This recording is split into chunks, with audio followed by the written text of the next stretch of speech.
ಬಲ್ಲ ಮೂಲಗಳಿಂದ ಬಂದ ಮಾಹಿತಿ ತೆರೆಮರೆ ನಾಟಕದಲ್ಲಿ ಕಂಡಿದ್ದು ಕೇಳಿದ್ದು ರಾಜಕೀಯ ಪಕ್ಷಗಳ ಒಳಗೊಂದು ಎಣುಕು ನೋಟ ಇದು ಒಳನೋಟ. ನಾನು ನಿಕೇಶ್ ಕೊಠಾರಿ. ವೀಕ್ಷಕರ, ಇವತ್ತು ಟಾಪ್ 3 ಸ್ಟೋರಿ ಇದೆ. ನಂಬರ್ 1 ಸ್ಟೋರಿ, ಕೈ ಕುಕ್. ಏನಿದು ಈ ಮಧ್ಯಪ್ರದೇಶದ ಹುಕ್ ಕಥೆ ಏನಾಗ್ತಿದೆ? ಹಾಗಾದ್ರೆ ಕಾಂಗ್ರೆಸ್ ಸರ್ಕಾರಕ್ಕೆ ಅಸ್ತ್ರವಾಗಿ ಸಿಕ್ಕಿದೆ ಬಿಜೆಪಿ ಆಡಳಿತದಲ್ಲಿರುವಂತಹ ಮಧ್ಯಪ್ರದೇಶದ ಸರ್ಕಾರದ ಸಾಕ್ಷಾತ್ ಆದೇಶ. ಸದನದಲ್ಲಿ ನಡೆಯಲಿರುವಂತಹ ರಿಯಲ್ ಡ್ರಾಮಾ ಮುನ್ಸೂಚನೆ ಇವತ್ತಿನ ಟಾಪ್ ನಂಬರ್ 1 ಸ್ಟೋರಿಯಲ್ಲಿ. ನಂಬರ್ 2ನೇದು ಟಾಪ್ ಸ್ಟೋರಿ, ಈ ಉಳಿದವರು ಕಂಡಂತೆ ಪಿಕ್ಚರ್ ಅಲ್ಲ, ನೋಡೋಣ ಟಾಪ್ ಸ್ಟೋರಿ 2ರಲ್ಲಿ ಏನು ಹಾಗಾದ್ರೆ ಅದು, ಅದರ ಬಗ್ಗೆನೂ ಮಾಹಿತಿ ಕೊಡ್ತೀವಿ. ಜೊತೆಗೆ ಇವತ್ತಿನ 3ನೇ ಸ್ಟೋರಿನ ಬಗ್ಗೆನೂ ಮಾಹಿತಿ ಕೊಡ್ತೀನಿ. ಬಹಳ ಕ್ಯೂರಿಯಾಸಿಟಿ ಇದೆ, ಟೈಮ್ ಇಲ್ಲ, ಆ ಕಾರಣದಿಂದ ಮೊದಲ ಸುದ್ದಿಗೆ ಹೋಗೋಣ. ಅಧಿವೇಶನದ ಆರಂಭದಲ್ಲೇ ಶುರುವಾದ ಹನೂರು ಕದನ ಇನ್ನೂ ಕೂಡ ಮುಗಿದಿಲ್ಲ. ರಾಜ್ಯ ಸರ್ಕಾರದ ಮೇಲೆ ಮುಗಿಬಿದ್ದಿರುವಂತ ಬಿಜೆಪಿ ಅರಣ್ಯ ಅಧಿಕಾರಿಗಳ ಅರೆಸ್ಟ್ ಮಾಡಿ ಅನ್ನೋ ಅಸ್ತ್ರವನ್ನ ಪ್ರಯೋಗಿಸಿದೆ. ಅದೇ ಅಸ್ತ್ರವನ್ನ ಅದೇ ಅರಣ್ಯದ ಬಾಲಕ ಮೋಗ್ಲಿ ಕೈಯಲ್ಲಿರುವಂತಹ ಬೂಮ್ರಾಂಗ್ ರೀತಿ ಬಿಜೆಪಿ ಮೇಲೆ ಪ್ರಯೋಗಿಸೋಕೆ ಈಗ ಆರ್ಡರ್ ಕಾಪಿ ಒಂದು ರೆಡಿ ಆಗಿದೆ. ಅದೇ ಆರ್ಡರ್ ಕಾಪಿ ಈಗ ನಮ್ಮ ಗೋವಿಂದಣ್ಣನ ಗುಸುಗುಸು ಮೂಲಗಳಿಂದ ಒಳನೋಟಕ್ಕೆ ಕಂಡಿದೆ. ಏನದು?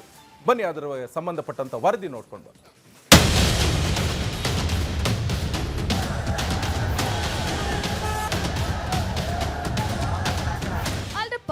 ಸ್ವಲ್ಪ ತಾಳಿ, ನಮಗೆ ಬುದ್ಧಿ ಹೇಳೋ ಮುಂಚೆ ಬಿಜೆಪಿ ಸರ್ಕಾರ ಇರೋ ಮಧ್ಯಪ್ರದೇಶದಲ್ಲಿ ಏನಾಗಿದೆ ಅಂತ ಒಮ್ಮೆ ಕಣ್ಬಿಟ್ಟು ನೋಡಿ ಅಂತ ಕಾಂಗ್ರೆಸ್ನವರು ಒಂದು ಆರ್ಡ್ರು ಇಟ್ಕೊಂಡು ಬಿಜೆಪಿ ಅವರಿಗೆ ತೋರ್ಸೋಕೆ ರೆಡಿ ಆಗವ್ರೆ. ಆ ಆರ್ಡ್ರು ಈಗ ನನ್ನ ಕೈಗೆ ಸಿಕ್ಕೈತೆ. ಈ ಆರ್ಡ್ರು ನೋಡಿದ್ರೆ ಬಿಜೆಪಿಯವರು ಮಾತಾಡಂಗೆ ಇಲ್ಲ, ಹಂಗಾಗ್ಬಿಡುತ್ತೆ ಅಷ್ಟೇ. ಇದು ನೋಡಿದ್ರೆ ಬಿಜೆಪಿಯವರ ಹನೂರು ಹೋರಾಟ, ಸತ್ಯ ಶೋಧನಾ ಸಮಿತಿ ಎಲ್ಲಾ ಕಟ್ಕೊಂಡು ಏನ್ ಮಾಡ್ತಾರೋ ಅದೇನಾಗುತ್ತೋ ದೇವ್ರೇ ಬಲ್ಲ ಅಂತ ಯಾವ್ದು ಆದೇಶವನ್ನ ಹಿಡ್ಕೊಂಡು ಬಂದ್ರು ನಮ್ ಗೋವಿಂದಣ್ಣ. ಏನ್ ಗೋವಿಂದಣ್ಣ, ಯಾವ್ದು ಆರ್ಡರ್ ಕಾಪಿ ಸಿಕ್ಕಂಗಿದೆ, ಏನಾದ್ರೂ ಒಂದು ತೆಗಿತಾನೆ ಇರ್ತೀರಿ ನೋಡಿ ನೀವು.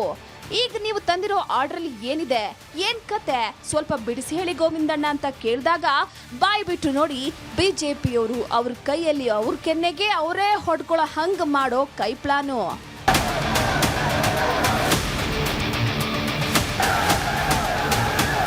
ವಿಷಯ ಏನಪ್ಪಾ ಅಂದ್ರೆ, ಇತ್ತೀಚೆಗೆ ಕಾವೇರಿ ವನ್ಯಜೀವಿ ವಿಭಾಗದ ಹನೂರಿನ ಕಾಡಿನಲ್ಲಿ ಆ ಕೇಸ್ ಇಟ್ಕೊಂಡು ಬಿಜೆಪಿಯವರು ಅಧಿವೇಶನದಲ್ಲಿ ದೊಡ್ಡ ಗಲಾಟೆ ಮಾಡ್ತಿದ್ದಾರೆ. ಕಲಾಪ ನಡ್ಸಕ್ಕೆ ಬಿಡ್ತಿಲ್ಲ. ಬಿಜೆಪಿಯವರು ಹೇಳ್ತಿರೋದೇನಪ್ಪಾ ಅಂದ್ರೆ, ಅರಣ್ಯ ಸಿಬ್ಬಂದಿ ಅಮಾಯಕರನ್ನ ಕೊಂದಿದ್ದಾರೆ, ಅದಕ್ಕೆ ಅರಣ್ಯ ಇಲಾಖೆಯವರ ಮೇಲೆ ಕೊಲೆ ಕೇಸ್ ಹಾಕಿ ಕ್ರಮ ಕೈಗೊಳ್ಳಿ ಅನ್ನೋದು ಬಿಜೆಪಿಯವರ ಒತ್ತಾಯ. ಈ ಡಿಮ್ಯಾಂಡ್ ಮುಂದಿಟ್ಕೊಂಡು ಸದನದಲ್ಲಿ ಹಂಗಾಮ ಮಾಡ್ತಾ ಇದ್ದಾರೆ. ಇದನ್ನೆಲ್ಲ ನೋಡ್ತಾ ಇರೋ ಕೈ ನಾಯಕರು ಸೈಲೆಂಟ್ ಆಗಿ ಬಿಜೆಪಿಗೆ ಬೇಕ್ ಶಾಕ್ ಕೊಡೋಕೆ ರೆಡಿ ಆಗಿದ್ದಾರೆ ಅಂತ ವಿಧಾನಮಂಡಲದ ಮೊಗಸಾಲೆ ಮೂಲಗಳು ವಿತ್ ಡಾಕ್ಯುಮೆಂಟ್ ಹೇಳ್ತಾ ಇವೆ. ಕಾಂಗ್ರೆಸ್ನವರು ಬಿಜೆಪಿಗೆ ಟಕ್ಕರ್ ಕೊಡೋಕೆ ರೆಡಿ ಮಾಡ್ಕೊಂಡಿರೋ ಆರ್ಡರ್ ಕಾಪಿಲಿ ಏನಿದೆ ಅಂತ ಹೇಳೋಕ್ಕೂ ಮೊದಲು ಬಿಜೆಪಿಯವರು ಏನೀಗ ಸದನದಲ್ಲಿ ಏನ್ ಹೇಳ್ತಾರೆ ಅಂದ್ರೆ, ಅವ್ರನ್ನೆಲ್ಲ ಅರೆಸ್ಟ್ ಮಾಡಬೇಕು ಅಂತ ಪಟ್ ಹಿಡ್ಕೊಂಡಿದ್ದಾರೆ.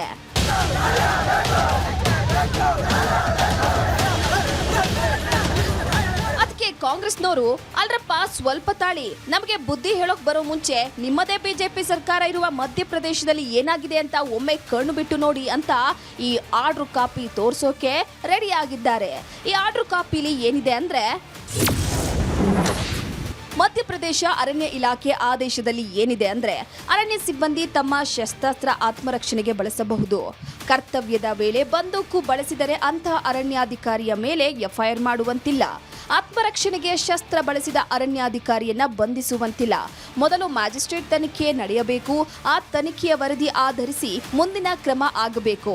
ಅರಣ್ಯಾಧಿಕಾರಿಗಳು ಅನಗತ್ಯವಾಗಿ ಗುಂಡು ಹಾರಿಸಿದ್ದರೆ ಹಾಗೂ ಅರಣ್ಯಾಧಿಕಾರಿಗಳು ಅನಗತ್ಯ ಅತಿ ಗುಂಡು ಹಾರಿಸಿದ್ದಾರೆ ಎಂಬುದು ಮ್ಯಾಜಿಸ್ಟ್ರೇಟ್ ತನಿಖೆಯಲ್ಲಿ ದೃಢಪಟ್ಟಿದ್ರೆ ಹಾಗೂ ಆ ಮ್ಯಾಜಿಸ್ಟ್ರೇಟ್ ವರದಿ ಸರ್ಕಾರ ಒಪ್ಪಿದ್ರೆ ಮಾತ್ರ ಕೇಸ್ ದಾಖಲಿಸಲು ಅವಕಾಶ ಅಂತ ಮಧ್ಯಪ್ರದೇಶ ಸರ್ಕಾರ ಆದೇಶದಲ್ಲಿದೆ.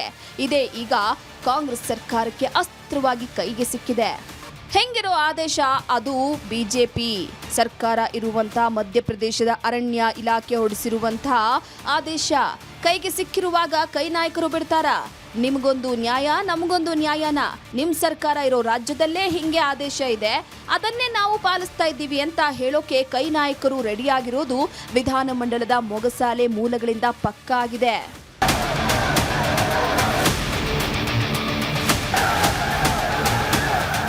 ಘಟನೆಯನ್ನ ಇಟ್ಕೊಂಡು ಸರ್ಕಾರವನ್ನ ಇಕ್ಕಟ್ಟಿಗೆ ಸಿಲುಕಿಸೋಕೆ ರೆಡಿಯಾಗಿದ್ದ ಬಿಜೆಪಿಗೆ ಕಾಂಗ್ರೆಸ್ ನಾಯಕರು ಮಧ್ಯಪ್ರದೇಶದ ಕನ್ನಡಿ ತೋರಿಸಿ ರಿವರ್ಸ್ ಅಟ್ಯಾಕ್ ಮಾಡಲು ರೆಡಿಯಾಗಿರುವುದು ಅದೇ ಕನ್ನಡಿ ಒಳಗಿಂದ ನಮ್ಮ ಒಳನೋಟಕ್ಕೆ ಕಂಡಿದೆ.